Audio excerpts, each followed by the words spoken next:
பிறகு என்னுடைய யூடியூப் சேனலில் நான் வீடியோ இலங்கையில் தற்போது பார்த்தீங்கன்னா வெளிநாட்டு முகம் என்பது பல்வேறு தரப்பினரிடையும் அதிகரித்துக் கொண்டுதான் போகுது. யாழ்ப்பாணத்தில் 2 சம்பவங்கள் நிகழ்ந்திருக்கிறது.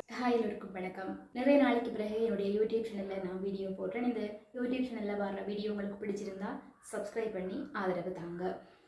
இலங்கையில் தற்போது பார்த்தீங்கன்னா வெளிநாட்டு மோகம் என்பது பல்வேறு தரப்பினரிடையும் அதிகரித்து கொண்டுதான் போகுது. இளையோர் மட்டுமென்று சொல்லலாது, எல்லோர் மத்தியிலும் இந்த வெளிநாட்டு மோகம் என்பது அதிக அளவில் அதிகரித்து கொண்டு போகுது. இந்த வெளிநாட்டால் பல உயிரிழப்புகள், பல பண சேதங்கள் போன்றனவும் ஏற்பட்டு கொண்டுதான் இருக்கின்றது. அதே போல் பார்த்தீங்கன்னா இப்போ யாழ்ப்பாணத்தில் 2 சம்பவங்கள் நிகழ்ந்திருக்கிறது. அதாவது ஒரு வீட்டில் மனைவி தனியே இருக்கிறார். கணவரும் மகளும் வெளிநாட்டில் வசிக்கணும். மனைவி தனிய வீட்டில் இருக்கிறா. அவள் நேற்று முன்தினம் சடலமாக மீட்கப்பட்டிருக்கிறார். அதே போல் பார்த்தீங்கன்னா பிள்ளைகள் எல்லோருமே வெளிநாட்டில், மனைவியும் கணவரும் இங்கே யாழ்ப்பாணத்தில் வசித்து வந்திருக்கணும் வீடொன்றில். மனைவி இறந்து விட்டால் சில காலமாக அவர் கணவர் தனிமையிலே வசித்து வந்து கொண்டிருக்கிறார். தனிமையில் வசித்து வந்ததால் அவருக்கு மன உளைச்சல் ஏற்பட்டிருக்கின்றது. தனிமையில் வசிக்கிற எவ்வளவு பிரச்சனைகள் இருக்கும். ஒரு சாப்பாட்டு தேவையை கூட சரியாக நிவர்த்தி செய்ய முடியாது.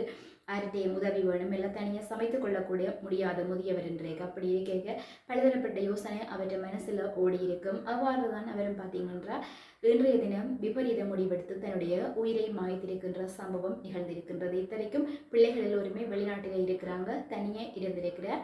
அதை பார்த்தீங்கன்னா அவர் உயிரிழந்ததை கூட ஒரு சிசிடிவி கேமராவில் பதிவாகி இருக்குது. வீட்டில் ஃபுல்லாகி சிசிடிவி கேமரா போட்டிருக்கணும் போல இருக்கு. ஆகையால் அவர் எவ்வாறு உயிரிழந்து கொண்டார் என்ற காட்சி கூட சிசிடிவி கேமராவில் சரியாக பதிவாகி இருக்கிறதாகவும் சொல்லப்படுகின்றது. இந்த வெளிநாட்டு முகம் என்பது இவ்வாறு அதிகரித்து கொண்டு செல்லுகிற வேளையில் தனிமையில் இருப்பவர்கள் அல்லது ஒரு ஆள் வெளிநாட்டுக்கு போயிட்டார், மற்றாக்கள் இங்கே இருக்கிறேன், நாங்களும் போவோம், சீக்கிரம் போவோம், போய் அவையோட சேருவோம், சந்தோஷமாக இருப்போம், ஏங்கிக் கொண்டிருக்கிறவர்களுக்கும் இது பெரும் ஒரு அச்சுறுத்தலாக இருக்கின்றது.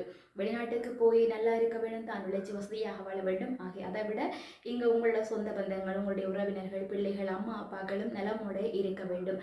பணம் மட்டுமே ஒரு மனிதனை நிம்மதியாக வாழ விடாது. சொந்த பந்தங்கள், உறவினர்கள் எல்லோருமே வேணும். அவர்களுடைய தான் நாங்கள் சந்தோஷமாக இருக்கலாம். சில சமயங்களில் சண்டை வரும்போது ஏன் அவங்க எங்களுக்கு தேவையில்லை என்று யோசிப்போம். ஆனால் எப்போவுமே எங்களுக்கு சொந்த பந்தங்கள் தேவை.